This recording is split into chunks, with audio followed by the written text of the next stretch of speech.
Le CNPGO, qui est une nouvelle entité, quelle est sa fonction et comment a-t-il été formé? Alors tout d'abord, sa définition, c'est le Conseil national professionnel dédié aux bonnes pratiques en gynécologie et obstétrique.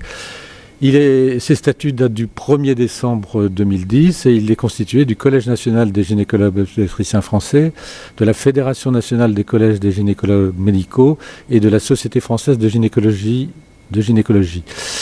C'est une association régie par la loi de 1901 qui a pour objet de promouvoir les bonnes pratiques en gynécologie et obstétrique, comme sa définition le dit, et en particulier le développement professionnel continu.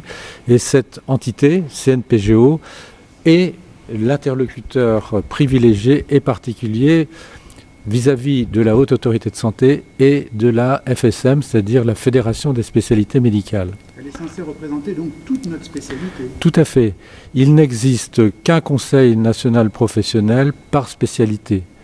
Et donc, d'une manière générale, toutes les composantes de la profession doivent trouver leur place au sein d'un conseil national professionnel d'une spécialité, et il est constitué par les sociétés savantes de la spécialité, au moins celles qui sont les plus représentatives, et en particulier les sociétés mères. C'est pour ça que nous avons les 3 sociétés précitées, mais aussi les syndicats professionnels des médecins libéraux et des médecins hospitaliers, et d'autres organismes regroupant des médecins d'une spécialité en fonction de leur exercice, secteur libéral ou public, universitaire ou non universitaire, et ceci à parité égale entre les hospitaliers et les universitaires. Et quelles vont être ces fonctions dans l'avenir? Alors, ces fonctions dans l'avenir, c'est d'être, comme je le disais tout à l'heure, l'interlocuteur vis-à-vis de la Haute Autorité de Santé et de la Fédération des spécialités médicales, mais ces missions sont tout d'abord le développement professionnel continu. Les conseils nationaux professionnels ont pour mission de contribuer à cette formation médicale continue, à leur évaluation et à l'amélioration des pratiques professionnelles, y compris l'accréditation. Et donc, ils s'inscrivent tout naturellement dans la mise en place du DPC dont nous attendons très prochainement la sortie des décrets d'application. Et ceci implique que chaque conseil national professionnel mette en place pour sa spécialité une offre d'accompagnement des professionnels dans leur démarche de DPC, pouvant passer par la création ou l'identification d'une structure dédiée au DPC. Substitut aux sociétés savantes, par exemple? Pas du tout, non, pas du tout. Nous conservons notre propre, je ne veux pas dire autonomie, mais notre propre identité. Simplement, nous allons travailler ensemble et donc proposer, dans le cadre de ce développement professionnel continu, des thèmes, des sujets que nous souhaitons voir abordés et traités pour notre spécialité. Et là, je crois que le CNPGO a déterminé un certain nombre de commissions. Oui.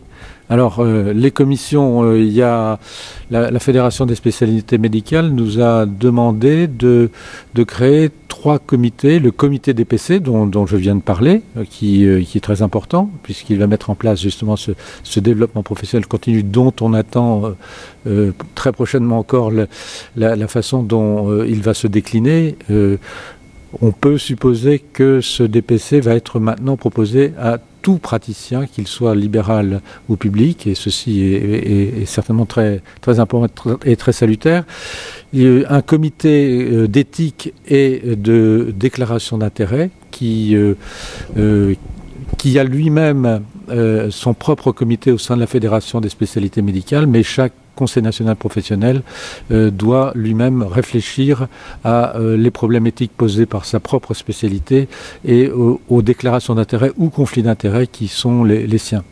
Et d'autre part, un 3e comité qui est le comité de coopération des métiers, qui ne nous concerne pas tellement, nous, gynécologues obstétriciens, puisque nous formons ce Conseil national professionnel, mais qui pourrait, dans les mois qui viennent ou années, donc nous faire fédérer, par exemple, aux sages-femmes qui frappent à la porte de la Fédération des spécialités médicales pour rentrer dans un conseil national professionnel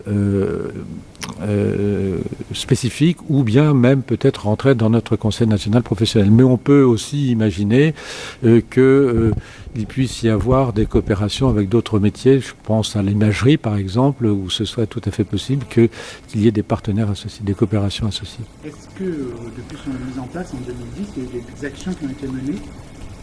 Il y a des actions, oui.